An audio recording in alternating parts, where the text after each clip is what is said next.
No Box Dance presents Dance Behind the Screen, process production, and social media. Don't forget, say no to the box. Dile no a la caja. 고정관념 일의 상자에서 벗어나세요.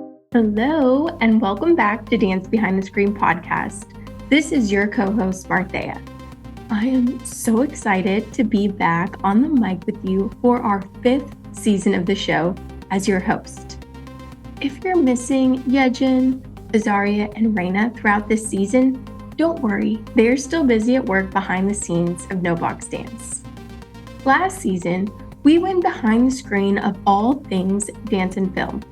And this season, we want to go behind the screen of the business of dance. Our goal this season is to help connect the dots between making work and sharing work with an audience. Enjoy the show! Well, Gigi, I am thrilled to talk with you today. I first learned about you and your work when I was in graduate school. I was pursuing my MFA in dance, and it was my very first semester. I was in this class called Producing Dance in a Professional Realm. And my professor, Jordan Fuchs, he assigned us this book. Maybe it's familiar to you. Little did I know that this book would be the one that I just continue to go back to consistently as a reference point. Every time I start a new project or a grant or prepared a guest lecture, I just keep going back to your book, The Artist's Guide to Grant Writing. So I'm really excited to have you on our show today. Oh, I am absolutely so thrilled to hear that. That's what I wanted, for the word to get out and to help artists and dancers make their work and get it out in the world. So that's fantastic. I love that. So I want to dig right in. As stated in your book, The Artist's Guide to Grant Writing, the book I was talking about, on page 137, you say, an elevator pitch is the few sentences that roll off your tongue at a moment's notice that describe you and your work. So I thought, what better way to start our conversation today? Could you give us your elevator pitch to introduce yourself and your career in public speaking? Sure. So just to clarify, I used to be both an artist coach and a public speaking coach. And then as the years went by, my focus became more on public speaking coaching, which is what I'm doing now. So I'm Gigi Rosenberg. I'm a public speaking coach. I'm based in Portland, Oregon, but I work with clients really all over the world.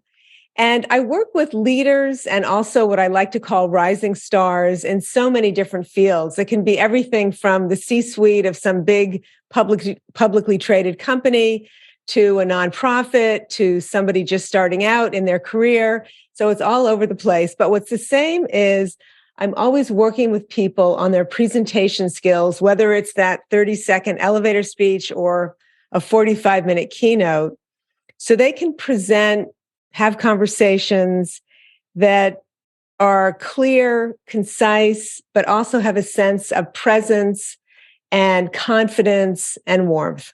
I think sometimes as dancers, we can struggle, or what I personally struggled with as a younger artist, especially, was using my words to clearly express myself.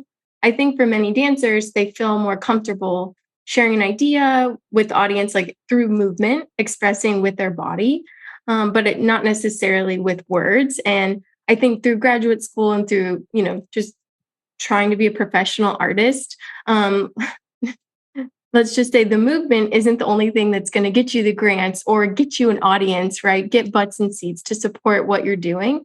So I want to know, how do you think about confidence when it comes to being an artist who wants to use their words to communicate an idea?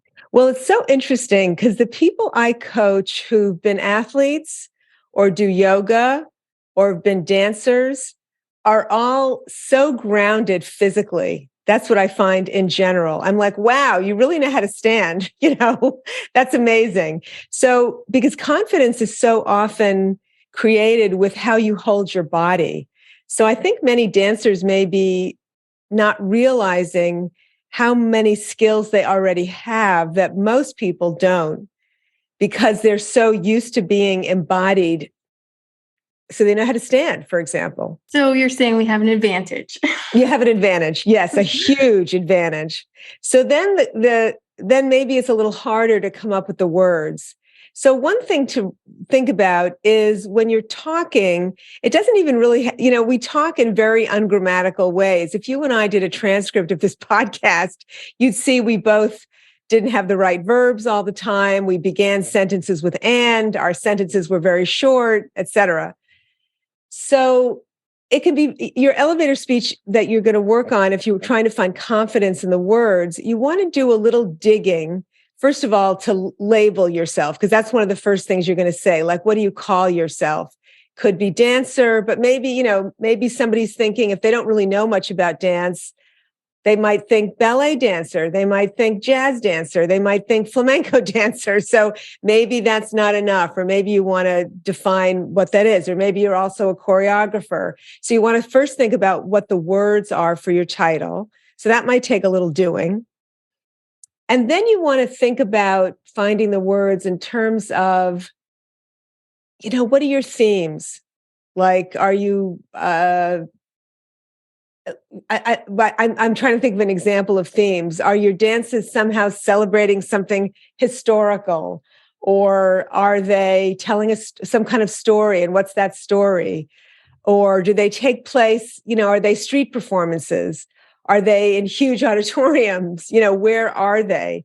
And so there's so much digging you can do to describe what it is that you do. And it's that kind of research and digging. And I have on my website, and I can give you the link, a workbook on the elevator speech that kind of takes you through the different questions you might want to ask so that you can get your content ready. Because I think that's where the confidence comes, is being able to explain it in a concrete way that makes sense. But you got to build that material first, if that makes sense.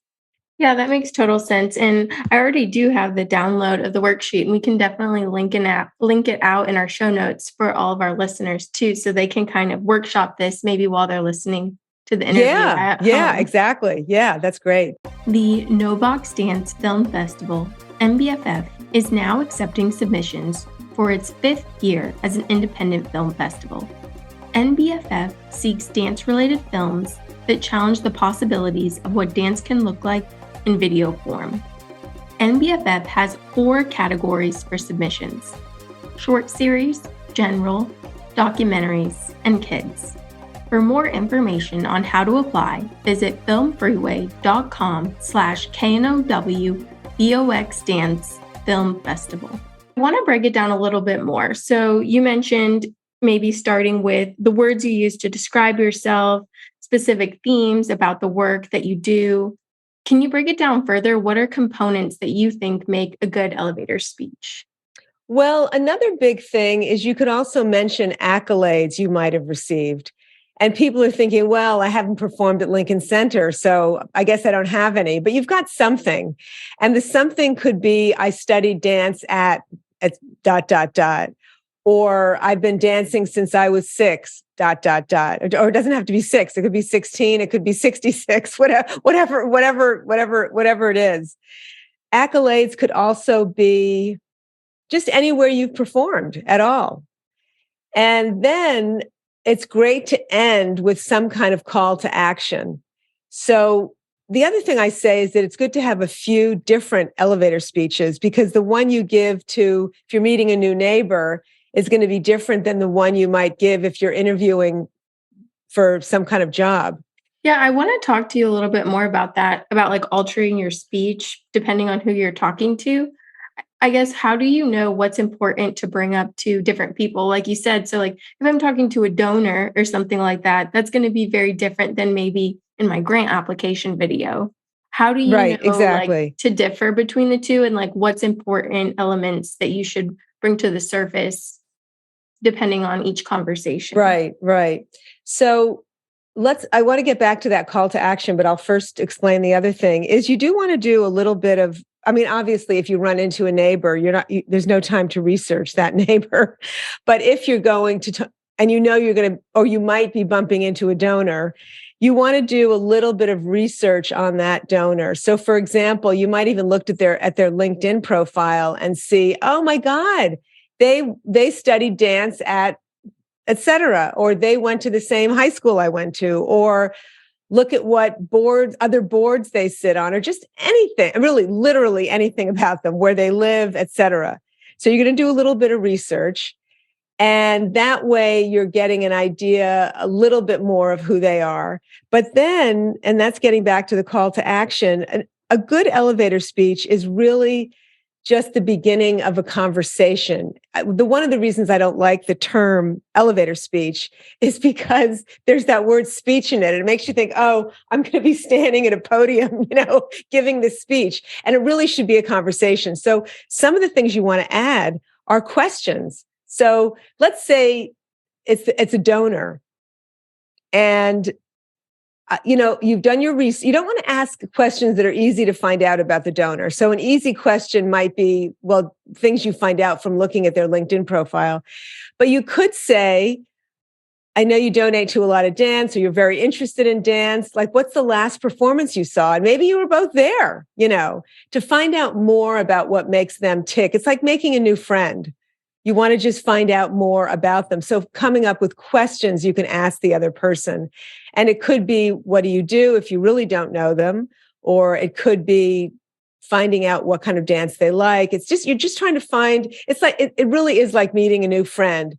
Where do we connect? Where do we love the same things? Gigi, this reminds me, I've had a few conversations on our podcast about the topic of networking. And sometimes networking can feel very icky. Like when you approach a conversation, it can feel like fake. But I feel like when you approach a conversation, at least when I approach someone who I'm genuinely interested in them, I'm excited to connect with them, it feels more authentic, like for lack of a better word. So I'm wondering, like, I kind of want to tie it all in. Like, how do you approach networking? Because I feel like that could kind of help connect us with that call to action. Yes. Okay. So I have what I think is a great way to describe this. If I go into a situation and I'm just there to get something, it's going to feel icky to me. That transactional. I want to get something from you. But if I go in with the idea that, oh, I want to give you something, it puts me in a whole other headspace, a headspace of generosity and a headspace of really confidence. Because it's like I'm the host and I want to give you something. I might not be the host of this thing, but that's how I'm acting in that moment. So if you go in needing to get something, I would try to bend it around and thinking, what could I give this other person? Could you give some examples? Yeah, of like what you think about when you're trying to reframe that mindset? Yeah. So let's say, what would be an example at a networking event of something that you might want to get from somebody? So what's an example? You're going to a networking event and you want to get something. What would it be? Maybe to have them come on the show. Oh, to have them come on the show. Okay, great. So if you just want to have them come on the show and the first thing out of your mouth is, that you want to basically take this hour of their time and, they have to prep for it and think about it, et cetera, et cetera. It's almost like getting to be friends with somebody. You don't ask them to go to dinner, like in the first thing you say, if you don't know them at all. There's a little bit of the warm up. So a warm up might be, I think, just some chit chat, and especially because it's around dance and you might know them a little bit, there'll be some questions you'll ask. And it could be anything like, what's the last performance you saw? Or some simple questions like that. And then you want to share about yourself. So in this example, you might say, oh, I'm a podcast host, talk a little bit about the podcast. And then this so much depends on who it is, but I might say something like, I'm looking for these kinds of people to interview on the podcast. So if you know of anybody, and I have to tell you the truth, you would be my dream to have on the podcast. So a little compliment to them, and might even say why, because of the work that you do, or I heard you speak at such and such. And, would that might that be of interest to you? And if it is, I could send you a little bit of information. I try to think of like the little cheese cube. Like, it's almost like you're trying to get a wild animal out of a cage. You're just like, here's a little cheese cube. Come on. Like, what's the little cheese cube? Not the commitment, because that might be too much, but the next little thing of receiving information. That's an easy thing to say yes to. That's really great advice. And I love how you break down everything into steps. So I feel like I can actually take this away and use it Good. the next show I go to or something like that. So I want to circle back to the elevator pitch.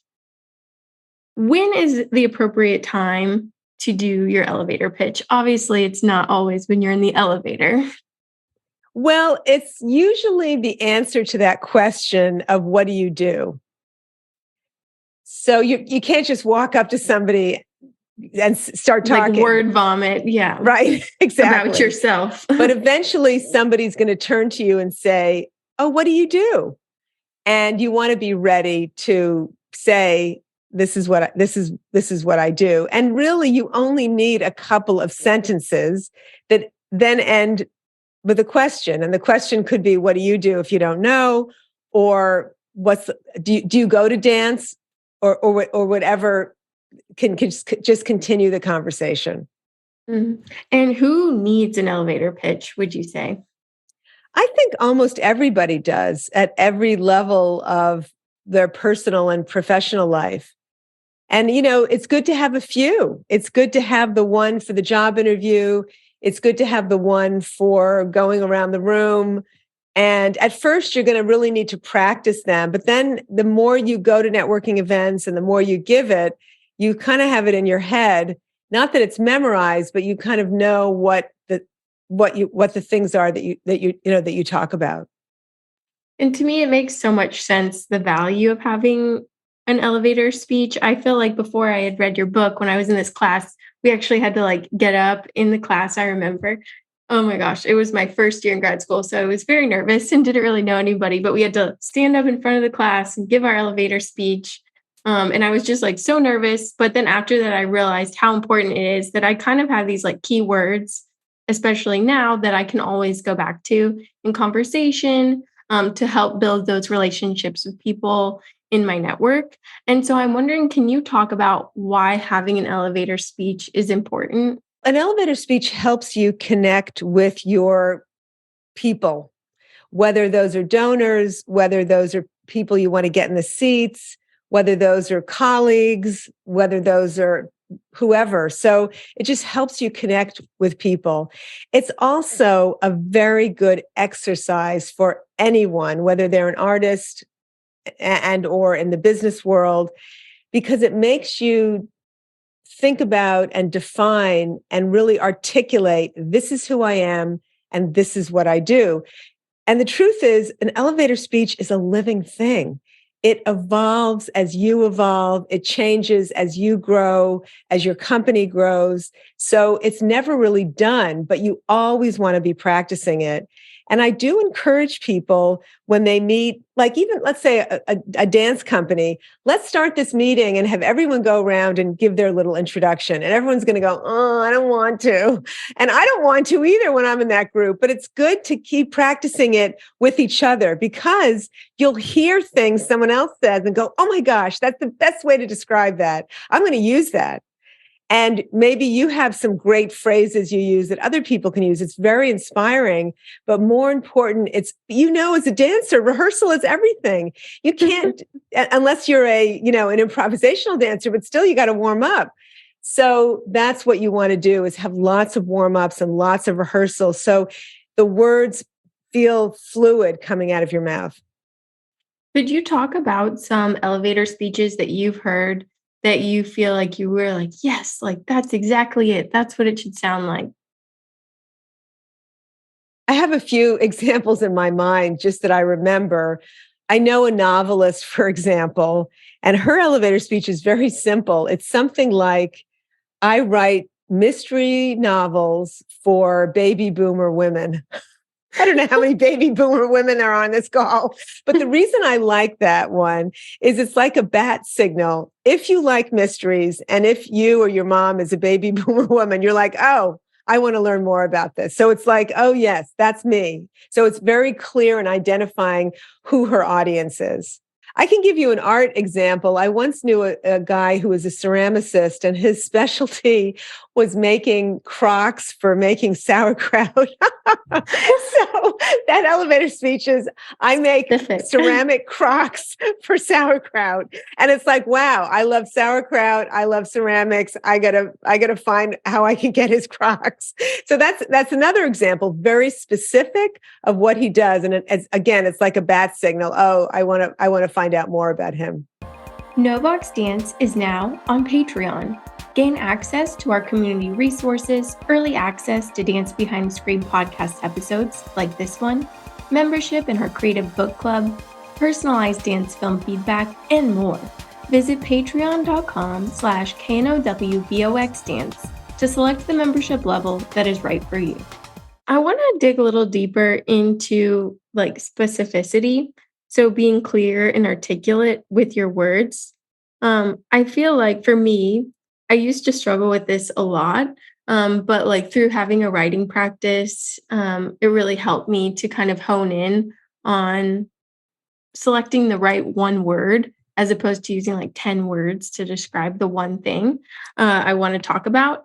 Do you have tips for artists who are trying to, as they're building their elevator speech, become more clear and articulate? Well, I love that exercise you just mentioned. It could be an exercise if you had 10 words, because that can be a great brainstorming thing of just thinking. It's almost like what's the synonym for that? And what's the synonym for that? And what's the synonym for that? And just dig. And so that's a great exercise. And then you want to just start building little sentences, but you also, it's this balance of, you don't want it to sound so academic and not like a word you would say in normal conversation. I was just coaching somebody yesterday who'd written out their speech, and there was a word in it, like, I think it was some simple word like increasingly or something like that. And I just stopped and said, would you say that in a conversation to me? Would you say increasingly things are? No, you'd probably say this is up and that's down, that kind of thing. So you want to find the right word, but it's weird. It's a balance of the right word, but also putting it in normal street language that you would say if you were on the sidewalk talking to somebody. So I'm so glad you brought that up. Yeah, I would do the thinking about all the words. And then it's a balance of the right word, but also is something that I would say in conversation. And how do you kind of negotiate between the two? For instance, with No Box Dance, we're a newer nonprofit. And so, of course, when we became a nonprofit, you have to fill out all of this information, right? Clear mission, vision, values, things like that. But then we learned very early on that when we were having conversations with people, we were using the same language that we did for all the writings, for the grants, things like that. And people are like, what do you do? Because we were being so caught up in this kind of like academic language. So I guess, how do you find the balance between the two and transition into that language into more conversational language? So what I'll do in a session is, let's say that this, the words are written on this piece of paper. I'll say, okay, you can put that piece of paper away, turn it over. You can't look at it. And now tell me, what do you do? And there's lots of stuttering and hemming and hawing, et cetera. And then little by little, you just start to say it very plainly. And we could record that conversation, or I could say, oh, that's it. That's something. Write that down. Oh, that's something. Write that down. It's actually a very, very creative project. It's almost, I could see how it's very similar to choreographing a dance. You're in the studio, you're trying a little thing, and you go, oh, let's hold that. That movement was great. And then there's a bunch of muddy stuff you don't like. Oh, hold that. Let's get that down, And then you're making, it is an artistic project making this thing work. But it doesn't usually come in a gush, unless the gush comes out. Just sometimes the flow just comes out, but you want to be there ready to write it down. Or if you're recording the session, that's even better. Yes, that's the time when everyone on our team is like, wait, what did you just say? We didn't write it fast enough. Exactly. Yeah. Well, Gigi, I love how you compared it to making a dance and kind of like the shaping and reshaping as you're choreographing. Yes. I think that's so helpful, especially for me, and I'm sure a lot of our listeners as well, to kind of think of it in that same way. So let's say we have our, I quote, perfect elevator speech. So everything is going well. We feel really confident. What's next? What do we need to do after that? You need to sign up for as many networking events as you can. Get out there. Somebody invites you to a party, go. Especially now that the world seems like it's truly opening up again. But you can also do these in online meetings too, and just use it. And you're going to have stage fright, et cetera, et cetera. But there's just nothing that takes the place of that rehearsal and that practice. And well, let's see.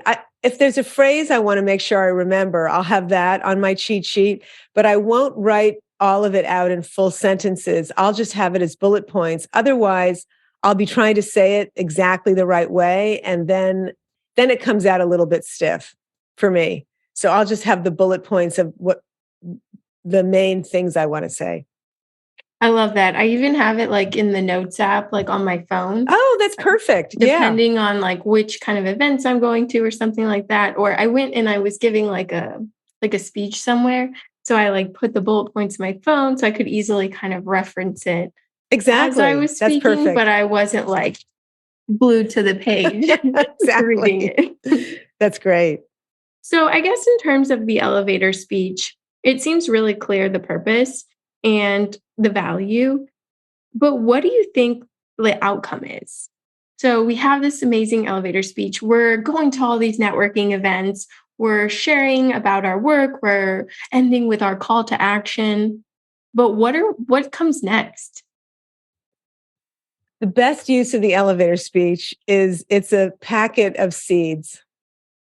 And you are spreading these seeds out, and you have no idea whether the seed is going to bloom this spring, it's going to grow 10 years from now. It's getting the word out. I love that. That's a really great metaphor. So when we're going to these networking events, and as a public speaking coach, you talked about at the beginning of our conversation how dancers, you said, are typically very grounded and have that kind of confident body language. I'm wondering if you can describe more of what that confidence can look like in body language, maybe in different situations. So maybe we can start with a networking event, but then I'd like to transition to maybe you're giving a speech or a lecture or something like that and kind of take us into different situations. So the first thing I always say is that what you want to do is have your feet about hips width apart. If you do yoga, it's mountain pose, and just be standing still. Then you want to think about, oh, am I rocking a little bit? Because rocking is it's a self-soothing thing that we do. I was going to ask you about that because that's something I always notice is people who are swaying. It sidetracks me for some reason. Right, exactly. Where are they going to go? I know. So you do want to stand not stiff, but still. So those are just some things you can do. And, looking like this is going to look less confident than looking like this. But so Gigi just was hunched in with her shoulders towards each other. Hunching forward versus just, standing straight. I don't like to say shoulders back because sometimes that can also look very stiff as well. So you just want to be, I'd rather like to say, just think tall. I've really enjoyed learning more about the elevator speech and kind of the benefits of the elevator speech. And I think that our listeners are going to love this episode, and definitely we'll share that worksheet so they can go through your 5 tips while they're listening to our conversation. But before our final segments, is there anything else that we haven't talked about that you want to share with our audience today? I think the only thing is that being a creative person comes with its challenges. It's not like going to med school and you're a doctor. Maybe that's hard. I'm sure that's hard too. But I think doing anything creative, which is basically running your own business, that's really what it is. You have to wear so many different hats. And I think just the message that I want to leave you with is just to surround yourself with the support you need to do that. Whatever that support is, financial, logistical, psychological, et cetera, just so you can serve your community in the highest and best way. Do you think social media is influencing the dance world? And if so, how does it influence your work? Well, the only social media channel I'm really on is LinkedIn, and I have a YouTube channel. So I think what's great about it is that people get to see more dance. They don't have to buy a ticket and go somewhere, so they get to see more. So I think that's huge. I think in a personal way, it's a huge distraction. And if it's keeping you from both the creative work and the business work, then it's not good for you. So I think you have to be in a personal level very, very strict about how much you use it. Yeah, that discipline with social media is so hard to navigate. Yes, I agree. But turn it off, put it on airplane mode, get to work. Exactly. Lately, I've been trying to not check my phone first thing in the morning till Yes, 9 or yes, 10. So that yes. way I'm very productive in the morning. So that way I can be really creative Absolutely. and Yes. have less influx of Yes. ideas. I think that's if you do nothing else, that'll have a huge impact on your creative work and on your business. But Gigi, it's so hard. I feel like It's some hard. I mornings I'm know. catching myself sneaking. I know. I know. What am I doing? You gotta put it in a lockbox. That's a great tip. How do you say no to the box? This is our tagline here at No Box Dance. Oh my goodness. So you're talking about no to keeping it inside a box. Is that what you mean? Mm-hmm. Yeah. Or how do you think outside of the box? I guess I'll ask myself a couple of questions. If time and money were no object, what would I do? Just to get away, I'm not saying that's the answer, but if there's anything else in there, I might say to myself, what do I want this to look like when it's done? Whatever it is, the website, a book, a dance, for example, what's that going to be like when it's done? If I'm lost in whatever space I'm in right now, that might help me think about what's the next step that might not be the logical step, but the necessary step I need to take. So I try to literally change my point of view, and then that will let flood in other things and other elements. So, our last segment is our Flash 4 segment, where we ask all our guests to answer 4 questions in a flash. Are you ready? I'm ready. Okay, here we go. If you had to recommend a resource to our audience, what would it be? A book, a podcast, someone to follow, just other than your own? I just read an incredible novel, and I found it extremely inspiring. And it's called They're Going to Love You, and it's by Meg Howry. And it actually takes place, coincidentally, that we're talking today, because I just finished it. It takes place in the dance world, but it's about somebody growing up and I think it's about how they found their inner voice. So I found it had a lot of weird echoes to my own life, which was freaky. But even besides that, I just loved the voice and I love the story. So that would be the number one thing I would recommend. Great. What was the first dance you saw? I grew up with a lot of dance. My grandmother believed in dance. My mother believed in dance. I lived in New York at the time. My mother would drive me to Great Neck to take modern dance classes. I'm so glad I did. It was such a great base. And one of my mother's best friends taught at the Alvin Ailey School in New York. So dance was, I don't remember the first one. It was probably an Alvin Ailey dance in New York City. But dance has been, I feel like, with me really my whole life. I love that. It's so special. Yeah. Do you think social media has a positive influence on the dance world? Yes or no? I guess if I only had to say one, I would say yes, in that it gives people access to seeing it and experiencing it without having to be in a theater. So I like the access. What is your favorite social media platform? I have to say I'm only on 2, LinkedIn and YouTube. Thank you so much, Gigi, for sharing your time with us. I have loved our conversation, and selfishly, it's been just really great to meet you and to put like a face behind. Seriously, I'm so embarrassed, but like, do you see how many flags I have on this book? That's I go back great. to it over and over and over again. So I feel like I had a sense of your personality through this book. So it's really meaningful that we actually got to meet and have a conversation today. Yeah. And I know our listeners are going to love this episode. Oh, great. Thank you so much.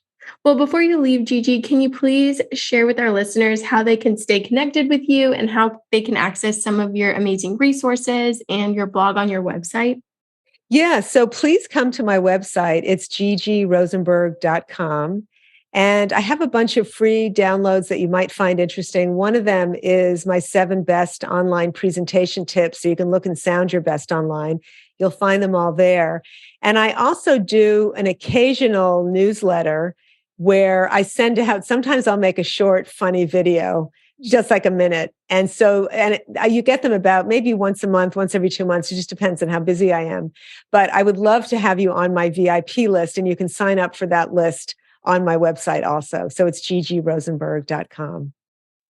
Well, wonderful. Everyone, make sure you check out those resources. Thank you again, Gigi. You're welcome. Dance Behind the Screen podcast is produced by Novox Dance, an art service organization that creates, collaborates, and discusses art with artists and the public. Dance Behind the Screen podcast is co-hosted by Azaria Hogans, Raina Mondragon, Marthea Nygaard, and Yejin Choi, with sound design by Daniel Rosas. Thanks for taking your time to tune into Dance Behind the Screen, a bi-monthly interview series where we go behind the screen to question process, product, and social media. Be sure to follow us on social media at KNOW Box Dance. See you next time, and don't forget to say no to the box.